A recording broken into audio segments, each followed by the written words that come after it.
საღამო მშვიდობისა ძვირფასო რადიო მსმენელებო, ძვირფასო ტელემაყურებლებო, კვლავ დადგა სამშობათი და მე კახა მიქეშვილი ვარ თქვენთან ერთად და ზაფხულის ხელსაღამოს ჩვენი სეზონის მიწურულს ერთ ძალიან საინტერესო თემაზე უნდა გესაუბროთ. ცოტა ხნის წინ ერთ-ერთი წიგნის წარდგინება იყო, ხოთა შორის მე ვერ ვეწერებოდი ამ წარდგინებას, იმიტომ რომ ფიზიკურად არ ვიყავი საქართველოში, მაგრამ სოციალურ ქსელში იმდენად ხშირად შემხვდა, რომ ძალიან გამიხარდა, იმიტომ რომ ავტორია ჩემთვის ძვირფასი ადამიანი, ჩემი დიდი ხნის მეგობარი.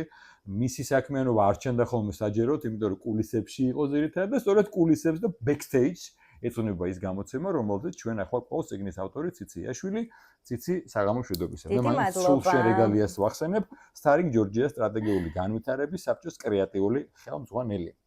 მოგლედ ციცი, ჩვენი მეგობრობა ახლობლობა დიდი ხნის წინ იწყება, შენ კიდევ სკოლაში იყავი და ცეკვით იყავი გატაცებული, მაგრამ ცხოვრება შეიცვალა და ბოლო წლების ძალიან მნიშვნელოვანი სოფლიო დონის მასშტაბის პროექტების მნიშვნელოვანი პერსონა ხარ. თუმცა ხშირად ესე ხდება, რომ არსებობენ ადამიანები, ვინც სცენაზე ჩანს, არიან ადამიანები, ვინც სცენის მიღმა, მაგრამ მათ გარეშე ის ვერ იქნებოდა, რაც იქნებოდა და შენ ამ საქმეს შეეჭიდე წლებია და ერთ დღესაც არ ვიცი რა და ამაზე იმედია გვესაუბრები, დაგაფიქრა იმაზე, რომ backstage-ში, ანუ კულისებში რაც ხდება და კულისების გარეშე ის ვერ მოხდება რაც სცენაზე. აი ამ შვენიერ წიგნად გამოგეცა და აქვე მადლობა რომ პირადად ჩემთვის და წარწერით და ძალიან ემოციური ჩემთვის წარწერით მაჩუკე და ძვირფას ადგილს დაიკავებს ავტორის გამო და საჩუქრის გამო ჩემს მოგზაურობ ბიბლიოთეკაში. მოდი მოგვიყევი რამ გააჩინა ეს იდეა, იმიტომ რომ ძალიან დაკავებული ხარ, ძალიან ბევრს შრომობ. არ გაქვს იმის ფუფუნება, ხო იცი, ეხლა უკვე პენსიაში ვარ, აგარაგზებზე ვარ, მზის საფლავს ვუყურებ და მოდი რამეს დავწერ, არ არის, იმიტომ რომ აქტიურად ისე ვაგრძელებ ბევრ პროექტს. მოგვიყევი რამ, როდის როცა გადაგიტრიალებ მის რომ ხო არ დავწერო ამაზე.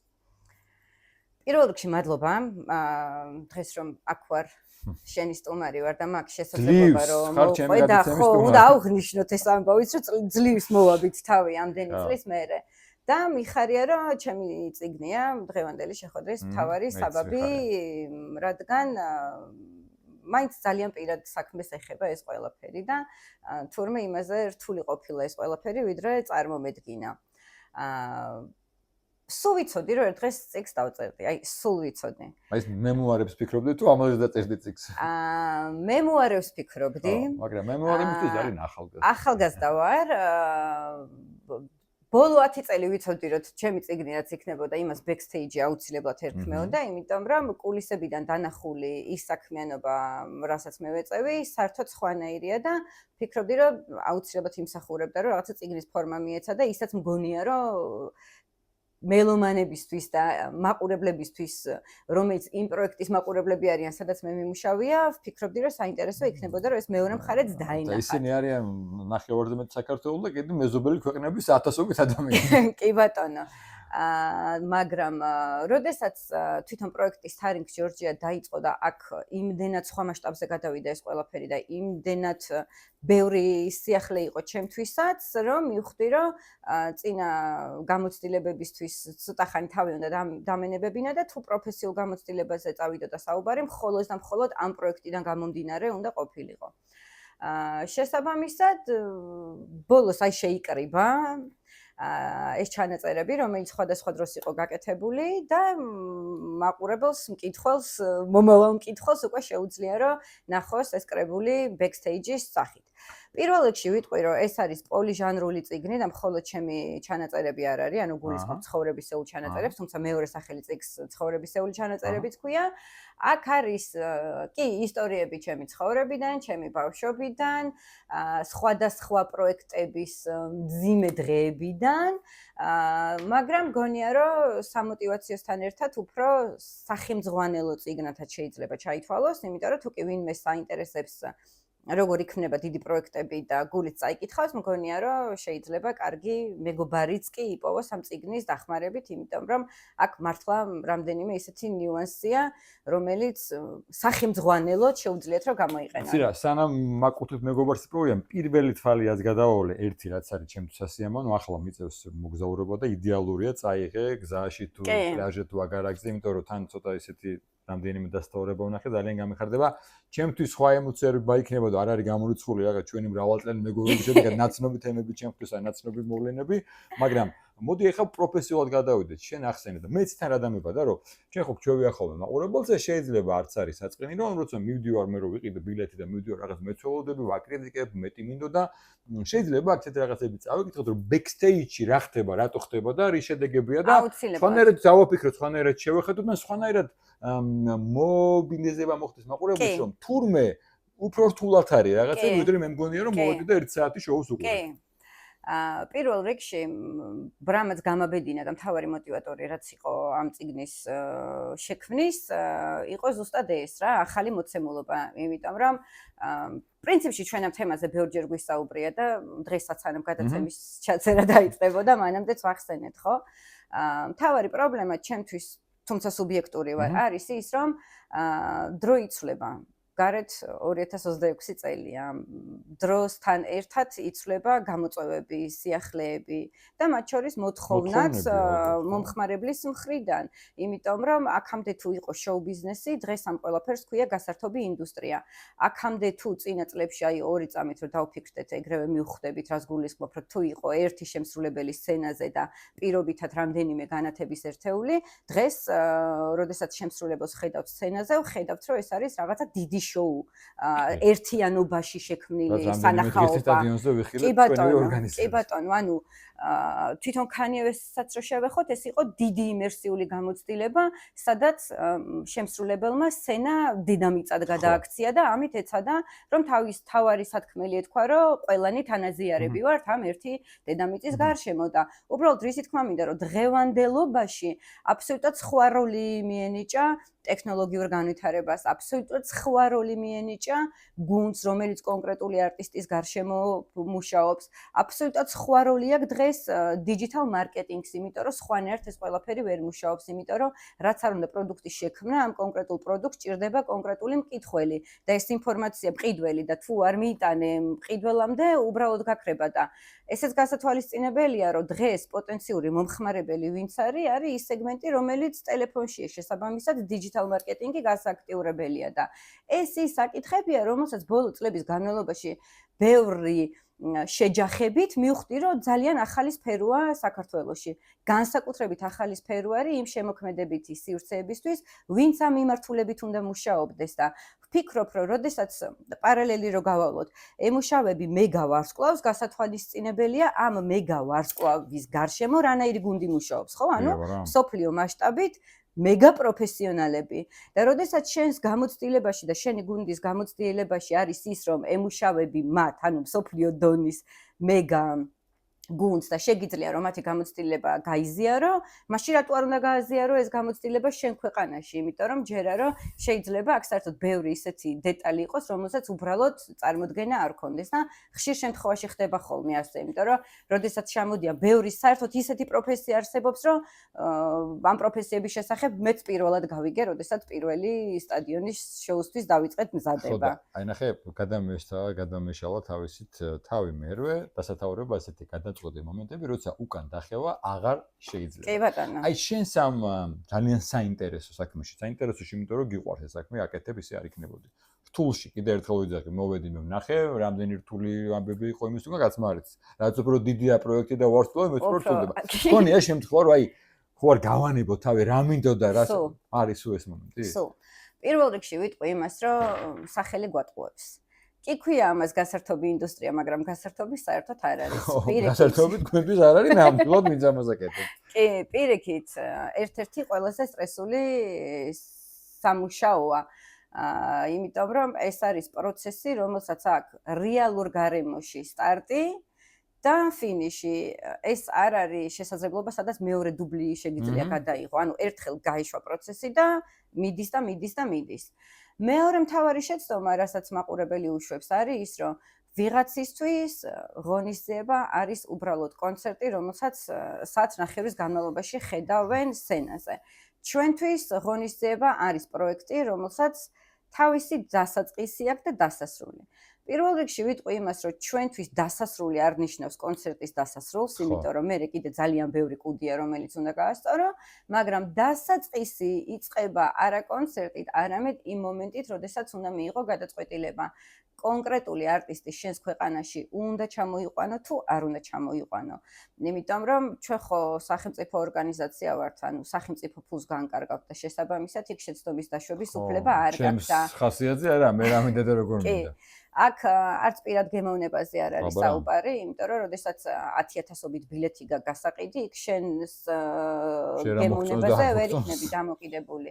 აქაც ძალიან ბევრი დეტალი არის გასათვალისწინებელი, რამდენად აქტუალურია, რამდენად მოთხოვნადია და ასე შემდეგ, ასე შემდეგ და სხვათა შორის საქართველოს სირთულეებს ესეც ამატებს რა, იმიტომ რომ გიჭირს გააკეთო სწორი არჩევანი, იმიტომ რომ არ გაქვს სტატისტიკა, საიდანაც შეგიძლია ეს კონკრეტული ციფრები აიღო.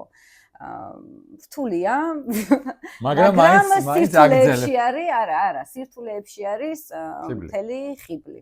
იცი რა მითხარი? ეს წიგნი, როცა შენ თქვი რომ აი 10 წლის წინ ვიფიქრე, სახელით ვიცოდი და გადაწყვიტე რომ დაგეწერა. ეს წიგნი არის უბრალოდ შენი ემოციის, შენი რაღაცა გამოცდილების, გაზიარება თუ გარკვეულწილად, არ ვიცი, შეიძლება მიზანმიმართულად ან შეიძლება მეორე პლანზე არის ისიც რომ მოდი უფრო სწორად გაიგოს ხალხმა რომ არ არის მარტო გართობა. ორივე ერთად. ორი მიზეზი მაქვს. პირველი ის რომ რა თქმა უნდა მინდა რომ ხალხმა უფრო კარგად გაიგოს თუ რა დგას ამ ყველაფრის მიღმა. გულწრფელად ძალიან მინდა რომ ეს ყველა კარგად გაიგოს, იმიტომ რომ აქ არ არის მხოლოდ ღონისძიების ორგანიზებაზე საუბარი. ერთხელ თუ მიხვდი პროექტი როგორ უნდა დააორგანიზო, ანუ ხერხემალი როგორ უნდა ააგო, ანალოგიური სისტემა მუშაობს ყველა პროექტის შექმნაში. იქნება ეს სპექტაკლი ალბათ, სპორტული მატჩი თუ კონცერტი თუ ნებისმიერი სხვა რაღაც. მესმის რომ ჩვენი პროფესიონალიზმი ზუსტად მან დგადის, რომ ისე უნდა გავაკეთოთ ყველაფერი, რომ მაყურებელი როდესაც მოვა ჩვენს ღონისძიებაზე, იქ ერთი წამი არ უნდა იფიქროს ეს ყველაფერი როგორ მოხდა, მესმის. მაგრამ როდესაც სტადიონის შოუს ეჯახები და ჩემს თავს გულისხმობ ამ შემთხვევაში მივხვდი რომ თურმე წინა წლების გამოცდილება რაც მქონია ამასთან საერთოდ საერთოდ სხვა რაღაც არის. ანალოგიური მდგომარეობა არის თვითონ ბიზნესში. აი მაგალითად როგორც სპორტში არის, ხო? აი სხვადასხვა წონითი კატეგორიები ხო არის და ანუ კონკრეტულ წონაში თუ ხარ, არ შეგიძლია სხვა წონასთან ასპარეზობა. ანალოგიური მდგომარეობა გასართობ ინდუსტრიაშიც. DJ რატო ამბობ DJ-ს, იმიტომ რომ დღეს კარგად ვიცით, ხო? ანუ გავიგეთ ეს სფერო უკვე. DJ არის აბსოლუტურად სხვა წონითი კატეგორია. DJ-ს ჭირდება აბსოლუტურად სხვანაირი მომზადება. მეტიც აბსოლუტურად სხვა ტექნიკური მახასიათებლები, აბსოლუტურად სხვა გახმოვანების სისტემა, აბსოლუტურად სხვა ყველაფერი. Live შემსრულებელს, ანუ რომელიც ვოკალით არის, იმას აბსოლუტურად სხვა ტექნიკური მახასიათებლები აქვს. თვითონ გახმოვანების სისტემაც იმას საერთოდ სხვა აქვს, ამას საერთოდ სხვა აქვს. მაგრამ საერთოდ სხვანაირი ყველაფერი აქვს სტადიონის შოუს. როდესაც Starring Georgia-ზე თვითონ პროექტზე დავიწყეთ მუშაობა, თავარი გამოწვევა რაც აღმოჩნდა ჩვენი ქვეყნისთვის იყო ის, რომ გეკითხებიან რა გამოცდილება გაქვს სტადიონზე, რამდენი შოუ გაქვს ჩატარებული და საერთოდ ჩვენს ქვეყანაში რამდენი მსგავსი პროექტია ჩატარებული და აი აქ მივხვდი ეს იყო ერთ-ერთი ისეთი კრიტიკული მომენტი ჩემს ტვინში და ჩემს აზრებაში რომ მივხვდი რომ ახალ რაღაცას ეჯახები, მაგრამ ახალ რაღაცას რო ეჯახები და აქამდე რომ მოხვედი, იმასაც ხვდები რომ უკან დასახევი გზა არ გაქვს, რაც არ უნდა, მაგრამ გეშინოდეს, არ გაქვს შიშის უფლება, იმიტომ რომ თუ შენ თავზე აიღე პასუხისმგებლობა, ეს ტვირთი იკისრე რომ მოდი აქამდე მოვიდე, მაშინ უნდა გააკეთო და სხვა გზა არც არის, მაგრამ ხშირ შემთხვევაში, რასაც ვეჯახები ხოლმე არის ის რომ აი როგორც კი კონკრეტული კრიზისი იწყება და ძიმე გადაწყვეტილება გაქვს მისაღები, ეს ბევრ ადამიანს მარტივად არ გამოსდის. მინახავს ადამიანები, რომლებიც ჩემთან ერთად უმუშავიათ, მაგრამ პროექტის მერე უთქვათ, რომ ეს სტრესი ჩემთვის ზედმეტია და ჯობია კარგად ვიყოთ. მინახავს ადამიანები, ჩემნაირი ავანტყოფები, შეიძლება ითქვას, რომელიც დაავადებული ხარ ამ საქმეში. კი, რომელიც აი რაც უფრო რთული პროექტია, ის უფრო ამის გადალახვა და ამის კი, იმიტომ რომ ყოველი სირთულე საკუთარ თავის თავიდან გაცნობის შესაძლებლობა. ახლა გისმენ მონოსხული და იცი რა მონოსხა გეტყვი. ეს პატარა გოგო მე რო ვიცნობდი, ცეკვავდა მაშინ ესე ფრიფანად აცრიალებდა. როდის გაერკვი ესე? შენ თვითონ როდის დაინტერესდი ამ საქმით და რატო და ხა უკვე პროფესიონალი მელაპარაკება ესე გიყურებ და გისმენ და თან ვაკავშირებ იმ ციცის. როდის დაავადდი, რადგან შენ თქვი რომ მე ავადყოფი ვარო ბჭყალებში. აიტო აქვე ვიტყვი რომ თუ არ ავადდები იმით რას საკეთებ, შედეგს ვერ მიაღწევ. მე ფანატიკურად შეყვარებული და ცოტა ავადყოფილად. ზერელეთ არაფერი არ გამიჩნდა. პირველ რიგში ესეც არის ხო დისციპლინის ამბავი და დამეთანხმები აქაც რომ ყოველდღიურ რეჟიმში რაღაცას თუ არ აკეთებ, გამორიცხულია, რაც არ უნდა ნიჭიერი იყო, ეს ყველაფერი არ გამოგივა და სულ ამბობ და ჩემს წიგნშიც მაქვს ნახსენები რომ მე რო თავის დროზე მოცეკვავი არ ყოფილიყავი, არ ვიცი, რამდენად გამომივიდოდა ეს ყველაფერი. დისციპლინა გამოიწვია. პირველ რიგში დისციპლინა რა, იმიტომ რომ ძალიან პატარა ასაკიდან მაქვს გამჯდარი, რომ რაღაცა ის უნდა მიდიოდეს. ბავშვობიდან მაქვს გადალახული მასშტაბის შიში და სცენის შიში და ესეც ძალიან დასაფასებელია, რომ დღეს რო სიტყვაზე აუდიტორიის პანიკა არ მეწყება და არც ეთერის არ მეშინია, ეს დიდწილად იმ გამოცდილების დამსახურებაა. მაგრამ ცეკვამ ყველაზე დიდი რაც გვასწავლა მე და ჩემ ძმას, გვასწავლა ოცნება. რადგან მე გამიმართლა და სულ ამბობ რომ იღბლიანი ვარ, მაგრამ გამიმართლა იმაში, რომ რა გუნდის წევრიც ვიყავი, ის გუნდი იმ დროს საკმაოდ აქტუალური ქორეოგრაფიული ანსამბლი იყო და მქონდა შესაძლებლობა, რომ ცეკვით სხვადასხვა ქვეყნებში ბევრ მნიშვნელოვან ღონისძიებაში მიგვეღო მონაწილეობა და ზუსტად მახსოვს სხვადასხვა ქვეყნები და როცა უბრუნდებოდით და იქ ნანახი გვინდოდა რომ აქ ყოფილიყო და აქ ამის შესაძლებლობა არ იყო, მახსოვს მე და ჩემი ძმა და ჩემი რამდენიმე მეგობარი როგორც ცდილობდით რომ რაღაც მსგავსი აქაც ყოფილიყო და ანალოგიური სურვილით იყო განპირობებული ჩემი პირველი ღონისძიება 15 წლის ვიყავი პირველად ბილეთი როცა გავყიდე, იმიტომ რომ ვიცოდი რომ 2000 წელი მოდიოდა და მინდოდა რომ ჩემ მეგობრებთან ერთად რაღაცა ყოფილიყო და იქიდან გამომდინარე რომ იმ პერიოდის საქართველოში კი არა თბილისში არაფერი არ არსებობდა, თუ არ არსებობს შექმენი. კი, მახსოვს ეგ ღონისძიება კარგად. ცოტა შორის რაღაცა გავში დამეყარა ისე რა ქვია იმას არ ვიცი. ქართულად და იგი ხანი მე პარტოდან ვიღებდი ამ წიალა რაღაცებს. ციცი. აი როცა პირველად დაუკავშირდი ამ საქმეს და შენ ბავშვობის ოცნება იყო, მე მივხვდი ეკამდე რას მივხვდი რომ ეს რთულია და სხვა რა მეგონა თუ რთულია, მაგრამ კარგია და გაგები. რადგან ალბათ წიგში ყვები. წიგში ყვები ყველაფერს და წიგში ბავშვობის ისტორიებსაც მაგიტო ყვები რომ მინდოდა რომ ეს мотиваცია ყოფილიყო და ანუ არ ყოფილიყო მარტო სახელმწიფო, რადგან ეს ბოლო პერიოდში არ ვიცი შეიძლება ვწდები, მაგრამ აი პირველი მკითხველის უკავშირებს რო შევეხო, იქაც იყო რამდენიმე რომ აი დიდი ხანია წიგნი არ წამიკითხავს, მაგრამ აი წამაკითხა და მაინტერესა და ეს მომენტის მქონდა რა, რომ აი ვიღაცას შეიძლება გადაჩვეულია წიგნის კითხვას ან არ არის დაინტერესებული, მინდოდა რომ აი ამ ხალხისთვისაც საინტერესო ყოფილიყო და ამიტომ გადმოდის წლებში, ხო. მეორე ამბავი რაც არის ის რომ ბოლო წლებში განსაკუთრებით გაიზარდა ინტერესი ამ სფეროს მიმართ. განსაკუთრებით გაიზარდა. მე არ ვიტყვი ახლა იმას რომ რა არტისტებიც შემოყვავს მუსიკალურად გემოვნებით, ყველა საინტერესებს თუ არ აინტერესებს, მაგრამ ფაქტია რომ სფეროს მიმართ ინტერესი ძალიან იზრდება. თუ სფეროს მიმართ ინტერესი იზრდება, შესაბამისად იზრდება ახალი თაობის მხრიდან კითხვები, რაც ჩემს სოციმედიაში საკმაოდ აქტუალურია. მეკითხებიან, როგორ შეიძლება რომ მუშაობა დაიწყო, გვაქვს თუ არა ვაკანსია, ან თუ შეიძლება სადმე ისწავლონ, რა უნდა ისწავლონ და ნუ მოკლედ ხვდები რომ საინტერესოა. მე მაქვს ჩემი საავტორო კურსი, რომელიც წელიწადში ერთხელ არის და არ მაქვს ფიზიკურად იმის შესაძლებლობა, რომ უფრო აქტიურად ვიყო ამ მიმართულებით ჩართული და ესეც ერთგვარი мотиваტორი იყო ჩემთვის იმისთვის, რომ ვისაც გულსრველად აინტერესებს, ან კითხვები აქვს საკუთარ თავთან გამოვა თუ არ გამოვა, წაიკითხოს, მიიღოს გადაწყვეტილება, ის არის თუ არ არის რაც უნდა და მერე ან სწავლა გააგრძელოს, ან ნებისმიერი სხვა რამ. იმიტომ რომ პირველი რასაც ყველას ვეუბნები არის ის, რომ ეს არ არის გასართობი ინდუსტრია, იმიტომ რომ ეს პირველ რიგში მოითხოვს ძალიან დიდ შრომას და საკუთარ თავის გადადებას. წიგნის წერა რა პროცესი აღმოჩნდა? როცა ფიქრობდი დავწერ, მითხარიო დიდი ხნის წინ რომ დაიწყე. ხო არ მივხვდი თურმე უფრო რთული ყოფილა ვიდრე საკუთარი ჩანაწერების, იმიტომ რომ ნახე რაღაცას ჩვენთვის რომ ვიწერთ, ან თეორიული წარმოება ჩემთვის არის, მაგრამ ციკლს რომ წერ, რომელიც უნდა გამოვცე, ეს მე ასობით და ათასობით ადამიანის ხდებოდა.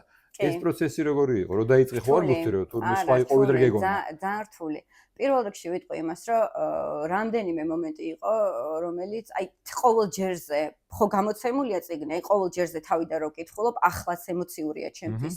გამოარჩევდი ეგეთი ერთი მომენტი იყო Killers-ის სკანდალი, რომელიც ვისაც არ დაეზარა, ყველამ თავზე გადაგვიარა, აი ყველამ თავზე გადაგვიარა, მიუხედავად იმისა, რომ ერთ ადამიანს ფაქტიურად კითხვა არ დაუსვავს რეალურად რა მოხდა. თუმცა წერ რა მოხდა წიგნში? წერ რა მოხდა წიგნში და ყვები იმ მდგომარეობასაც რა მდგომარეობა იმ დროს იყო გუნდში. ანუ ორივე მხარე მინდა რომ ვანახო. ეს ის ჩანაწერებია, რომელიც თავის დროზე, როცა ეს პრობლემები გაჩნდა, იმ დროს გაკეთებული ჩანაწერებია, იმიტომ რომ არის ხშირად ისეთი მომენტები, რომელიც არ ითქმის რა, ან იმ კონკრეტულ მომენტში ვერ იტყვი რა და ესეთ მომენტებში წერა ჩემთვის ერთგვარი თერაპიაც იყო, რომ თუ გინდა რომ გამოუშვა რაღაც, მოდი გადმოიტანე აქ. მერე თავარი სირთულე იყო ის, რომ აი ვერ იღებ გადაწყვეტილებას რა, რომ თუ გადაწყვიტე რომ უნდა გააკეთო წიგნი, სრული გადასაწყვეტია რა უნდა შევიდეს, ანუ რა თავები უნდა გაიტანო და ეს კიდე უფრო თავიდან სირთულეები დაიწყო და იმდენ ხანს მაწვალა ამ ფიქრებმა, იმდენ ხანს დამღალა, რომ აი წელს იყო გადაწყვეტილება, ეს ჩემთავს ეუბნებოდი, რომ ან ახლა აკეთებ, ან აღარასდროს, იმიტომ რომ აი ამ ყველაფერთან ერთად დამატებით პარალელურად ტვინში სულ ეს ფიქრი რომ ფუძფუძებდეს, შავი ვერსიიდან ამოყარე რაღაცები რომ გადაიკითხე რომ არა მოდი ეს არ გვინდა. იმიტომ რომ შეიძლება იმიტომ რომ არ არის დრო რა თქვი შეიძლება არის რომ ყველაფერს ვერ ვიტყვი. ბევრი რაღაც გამოცხრილე? არის გამოცხრილული და აქვე მადლობა გუნდს ვინც ჩემთან ერთად იმუშაობდა ჩემს არაჩვეულებრივ რედაქტორს ინა არჩუაშვილს, იმიტომ რომ ის რო არ ყოფილიყო ჩემს გვერდით, არ ვიცი რამდენად კარგად გავართმევდი თავს. და აი აქ კიდე თავიდან დასაფასებელია პროფესიონალიზმი. იმიტომ რომ შესაძ პროფესიონალი გემუშაობა იმდენად დელიკატურ რჩევებს გაძლევს და იმდენად რბილად რაღაც მომენტში ხისტად გაძლევს მიმართულებებს, რომ ხვდები რომ ეს ის არის რაც უნდა იყოს. არაჩვეულებრივი გამომცემელი მყავს შორენა შავერდაშვილი, რომლის უზომოდ მადლიერი ვარ იმ ხარისხის გამო, რა ხარისხიც არის და განსაკუთრებით მიამაყება, რომ ყველა ადამიანი აღნიშნავს, რომ საერთოდ სხვა ხარისხის წიგნია. იმიტომ რომ აქაც თავიდანვე ვიცოდი, რომ თუ ლამაზი ფოტოები უნდა შესულიყო შიგნით და მართლა ბევრია იქ დასათვალიერებელი, ვიცოდით, რომ ხარისხი ცალსახად უნდა ყოფილიყო ისეთი, როგორიც ამ პროექტში ესაბამება. არაჩვეულებრივი დიზაინერი იმუშაობდა, ნატალი ბაკურაძე, რომელიც ჩემი წიგნის ჩანახატების ავტორიც არის და ეს თვითონ დამისო ძალიან მომეწონა ჩანახატები. კი, და თვითონ ფორმატი ჩემი წიგნის რაც არის, რომელიც CD დისკების ეპოქით არის ინსპირირებული და თამარი ფურცხვანიძე, რომელმაც ეს ფოტოების სელექცია გააკეთა. ანუ ძალიან რთული პროცესი აღმოჩნდა, მაგრამ თვითონ საბოლოო პროდუქტს როგორცაც უყურებ, მე მგონი ღირდა. იცი, წეღან საუბრობდით ვინც გვისმენდა, მათ შევახსენებ, ვინც არა. ვეცუ ესეთი რამ აღნიშნე, რომ როცა იყო რთული მომენტები, მე გადამქონდა მილანზე, ეს იყო ერთგვარი შვება, რომ დავცლილიყავი, რადგან იქ ვერ ითქმოდა, არ ითქმოდა, შეიძლება ხანდახან არც გინდა თავი უმართო, გადაგაქვს. აი ეს ჩანაწერებს რო აკეთებდი, ან რაღაცებს ასახავდი, ან რაღაცა აღრთოვანება აღნიშნე. Ჩათხაც ქვეცნობიერში ფიქრობდი, რომ ოდესღაც ეს წიგნად გამოვა, ოდესღაც მე ამას ან მაშინვე რო ჩანაწერებს რო აკეთებდი, პოტენციურ წიგნში წერდი? კი, იმიტომ რომ სულ ვიცოდი, რომ ოდესმე ეს წიგნი მექნებოდა, უბრალოდ არ ვიცოდი ზუსტად რა ფორმით, ანუ რა კონკრეტული თემები შევიდოდა შიგნით. ერთ მნიშვნელოვან ამბავსაც დავამატებ, რომ აქ არ არის მხოლოდ ჩემი ცხოვრება და აქ არ არის მხოლოდ პროექტების კონცერტების პროექტები. აქ არის რამდენიმე თავი, რომელიც ეხება, აი ვისაც კითხვა აქვს, რომ აი ახალი პროექტები როგორ ჩდება, საიდან მოდის ინსპირაცია, მსგავს საკითხებსაც ვეხები. აქ არის ერთ-ერთი თავი ვიტყვი ამასაც, რომელსაც ქვია ჰეკატეს ბაღი, რომელიც არის ეხება პროექტს, რომელიც სულ ცოტა ხანში შემოერთდება სტარიკ ჯორჯიას ეკოსისტემას. ასე რომ თუ ვინმეს აინტერესებს როგორ იბადება იდეა და ეს იდეა როგორ გარდაიქმნება მერე პროექტად, ამ ადამიანებისთვისაც შეიძლება საინტერესო იყოს, თუმცა იმასაც ვიტყვი, რომ დღევანდელ რეალობაში მხოლოდ იდეა არაფერს არ ნიშნავს, იმიტომ რომ ამ კითხვასაც ხშირად მისვავენ, იდეა შეიძლება ქონდეს ძალიან ბევრ ადამიანს, მაგრამ ამ იდეას თუ არ განავითარებ და კონკრეტულ ფორმაში არ გადააკონვერტირებ, იდეა დარჩება იდეად. რაღაც პატარა ფორმულისავით რჩევებს იძლევი როგორ ხსოვები ამ წიგნში. ნუ შენი გამოცდილებიდან ძალიან მნიშვნელოვანი გამოცდილებიდან გამომდინარე. კი ბატონო. კარგი, ეხლა გვითხარი მე ვერ დავესწარი, მადლობა ახლა რომ დამპატიჟე, მაგრამ საქართველოში არ ვიყავი და ძალიან გული დამწდა, მაგრამ თავში აღნიშნე ასეთი რამ, რომ რაც מחარებდა, იმიტომ რომ შენი გულშემატკივარი, როგორც მეგობრის პირველ რიგში და მე პროფესიონალის, ესეთი ბევრგან მოვისმინე, კაი გამოხმაურება იყო და ვიცი რომ კარგი რეზონანსიც მოყვა. შენ თვითონ რომელად მაყოფილი ხარ, ვინც აიკითხა, ვინც მოვიდა, რა რეზონანსი იყო და რა უკავშირი მიიღე, იმიტომ რომ მოდი ასე ვთქვათ, ნებისმიერი ადამიანი ხელოვნების სხვადასხვა სფეროში, მხატვარი, მსახიობი, მწერალი რაღაცას რო წარადგენ, ესე იგი ეს უკვე ჩემი აღარა ორიან უფრო მეტი ადამიანისთვის წარმოადგინე და მაინტერესებს მათი აზრი, ხო? მაშინ ჩემთვის სახში გავაკეთებ. უკავშირი როგორი მიიღე და ხო არ იყო რაღაც ესეთი რაღაცებიც, რასაც ფიქრობდი, ელოდებოდი სხვანაირად დაგანახეს. კი. მადლობა ამ კითხვისთვის, იმიტომ რომ ეს ის პროცესია, კიდე თავიდან რომ აფიქრებინებს რაღაცებს. მეგონა თავიდან რომ როცა ამ წიგნს ვაკეთებდი ახალი თაობისთვის და მეგონა რომ ახალგაზრდებს უფრო მეტი ინტერესი ექნებოდა ჩემი წიგნის მიმართ, იმიტომ რომ თქვი რომ მათთვის არის იდეაში შექმნილი, მაგრამ აღმოჩნდა რომ ვწდებოდი, იმიტომ რომ ასაკით დიდ თაობაშიც არანაკლები ინტერესი გამოიწვია. და ეს מחარებს, ძალიან מחარებს და ამ დიდ თაობაში არ დავასახელებს, მაგრამ ისეთი ადამიანები იყვნენ, რომლებიც ჩემი კოლეგები არიან და მათგან დადებითი უკავშირი ჩემთვის განსაკუთრებით სასიამოვნო და სასიხარულოა. აუცილებლად მინდა გამოვარჩიო პირველი უკავშირი, რამაც განსაკუთრებით გამახარა, იმიტომ რომ პრეზენტაციაზე იყიდა წიგნი, იმავე ღამეს წაიკითხა და გამთენისას დამიბრუნა პასუხი და ეს ჩემთვის ძალიან ემოციური იყო, იმიტომ რომ არ ველოდი რომ ასე სწრაფად ვინმე წაიკითხავდა და პირველი რაც მომწერა იყო ის რომ შენი წიგნის წაკითხვის მერე იმუნიტეტი გამომიმუშავდა, პრობლემებს ეოდა ძალიან სასახელო თუ ანონიმურია ეს? ანონიმურად, იმიტომ რომ რამდენიმე მინდა რომ შევეხო და არ მინდა რომ არასწორად ვინმე დავასახელო. გამიხარდა ის, რომ ჩემი წიგნის წარდგენაზე რამდენიმე ჩემთვის საერთოდ უცხო ადამიანი იყო მოსული, რომლებმაც მითხრეს, რომ აი შეგხვდა სოციმედიაში და გვაინტერესებდა და მოვედით და ეს ძალიან სასიხარულო იყო. გამიხარდა ის, რომ პირველი წიგნია, რომელიც ელექტრონულად იყიდება Ticket G-ზე და ესეც ჩემი პროფესიიდან გამომდინარე, იმიტომ რომ მინდოდა რომ იმ პლატფორმაზე გაყიდულიყო ჩემი ცხოვრება სცენის მიღმა ამბები, სადაც სცენის ბილეთები იყიდება. და გაყიდვებიდან 2 დღეში პირველი წიგნი გამეყიდა ბათუმში და მივხვდი რომ მაგარია, ანუ მარტო თბილისში არ აინტერესებთ.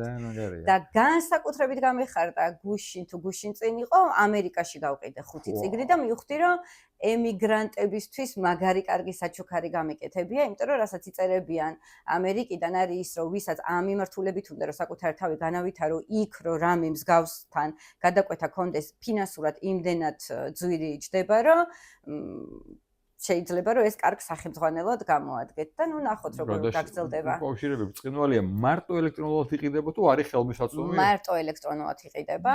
ხელმისაწვდომია ყველგან ესე იგი. ხელმისაწვდომია ყველგან, იმიტომ რომ დღეს ჯერა რომ ყველას რთული გრაფიკი აქვს და საცობების გამო სადმე გასვლა იმდენად გართულებულია, რომ ყველაზე ხელმისაწვდომი მგონია რომ ონლაინ იყიდო და კურიერმა მოგიტანოს მიცდებულ ადგილას. აი ეს უკავშირები რაც რამდენიმე თქვი შენ, ბევრი შეიძლება არ თქვი და ბევრი იქნება, ხო არ გახდა უკვე мотиваციის მომცემი რომ სხვა წიგნის დაწერო. რადგან უკვე ცადებედი კალამთან და მე მგონი შენივად გამოგევთ, იმიტომ რომ შენ თვითონ ხვდები რომ პროცესით მაყოფილი ხარ. ეს თავისთავად კარგია. ეს ნებისმიერ საქმეში თუ მე არ მომწონს რაც გავაკეთე და თუ მე არ მაყოფილებს, არა თვითონ მაყოფილებას ედმედათ, მაგრამ აი რაღაცა მომეწონა პროცესი, მაშინ ვერ მოაწონებს სხვას. ხო არ ფიქრობ? თუ ისი არ ვიცი. მემუარებიც ახალგაზრდა ხარ, ეს მე 20 წელში 30-ში მოგიწევ, მაინც ახალგაზრდა იქნები. არ ვიცი, რთული კითხვა. აი, რაც ემოციურად გავიარე. აღარ გინდა ამის გამლა ცოტა ხანი. ცოტა ხანი ნამდვილად არ მინდა, იმიტომ რომ ეს ემოციური ამბები ახლაც გრძელდება. ყოველი აი მესიჯი რომ მომდის სანამ გავხსნი და წავიკითხავ, აი იმდენნაირი ემოცია მოდის ტვინში რა უნეტა რა, თამცხვენია, იმიტომ რომ აქ რამდენიმე ძალიან პირადი ისტორიაა რა, რომელიც აი ყოველთვის ეს უსმენ. მაგრამ მოდი შევხმოთ ერთ რამეზე, რომ საზოგადოებას ის პირადი ამბები, რეალური ისტორიები ძალიან აინტერესებს. ესეთი ჟანრის წიგნები მაინც ყველას აინტერესებს რა.